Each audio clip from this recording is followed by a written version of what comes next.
This example represents a new business concept, a mobile shoe store. The data table in this example reflects sales collected during the initial pilot phase of this concept. Our goal is to examine the distribution of sales relative to men and women in order to make decisions relative to future marketing efforts, and to examine the demographic target for household income resulting from this pilot data. On this page, our goal is to create a histogram, which allows us to compare the distribution of sales for men versus women. So we'll insert a new bar chart on the page and maximize the visualization.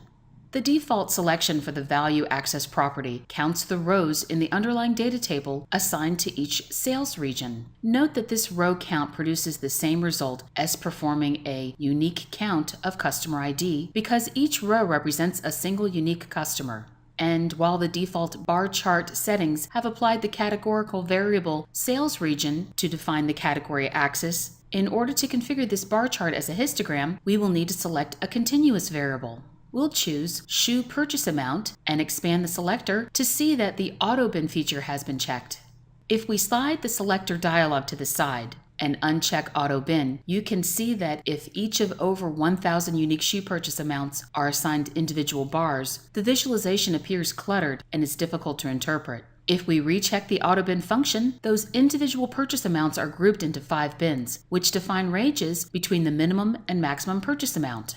These wide bin ranges are not suitable for examining the distribution of the purchase amounts. However, the bin slider allows you to change the number of bins and consequently narrow the range of data within each bin. This gives you the ability to dynamically adjust the bin slider in an effort to set a resolution which suits your needs. Note that, eventually, your visualization may appear much as it did when the Auto Bin feature was unchecked. If you have a specific number of bins in mind, you can double-click on the bin slider control and type in that value. We'll enter 25. Note that the distribution of the data in this example is bimodal.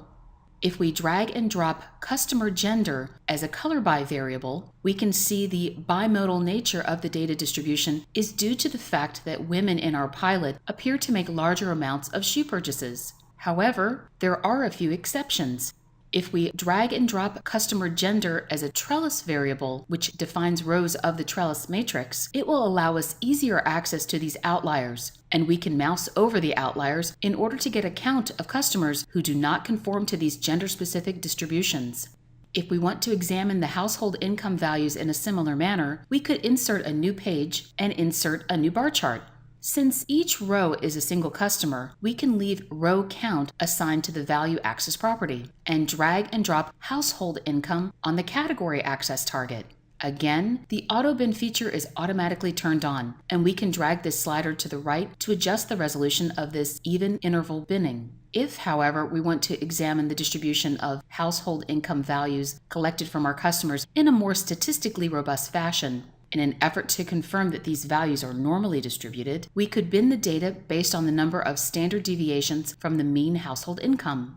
To do this, we'll insert a binned column, select household income as the column to bin, and choose based on standard deviation. We'll leave all standard deviation bin groupings checked, take note of the fact that our new column will be titled Binned Household Income, and click OK. This new column can be found at the bottom of the filters, and we can drag and drop this on the category axis target in order to generate bars based on the number of standard deviation units indicated by sigma above or below the mean.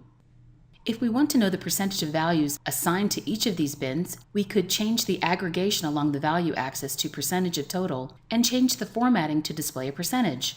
In fact, we could enter the Properties dialog box and add labels for each bar. If we slide the Properties dialog box aside, it appears that these labels require additional formatting. We'll limit the number of digits past the decimal to 1. Finally, we could draw attention to the bell-shaped nature of this distribution by adding a Gaussian curve fit, where all Gaussian curve parameters are calculated automatically. When we click OK, we can see that the peak amplitude of the curve goes off scale.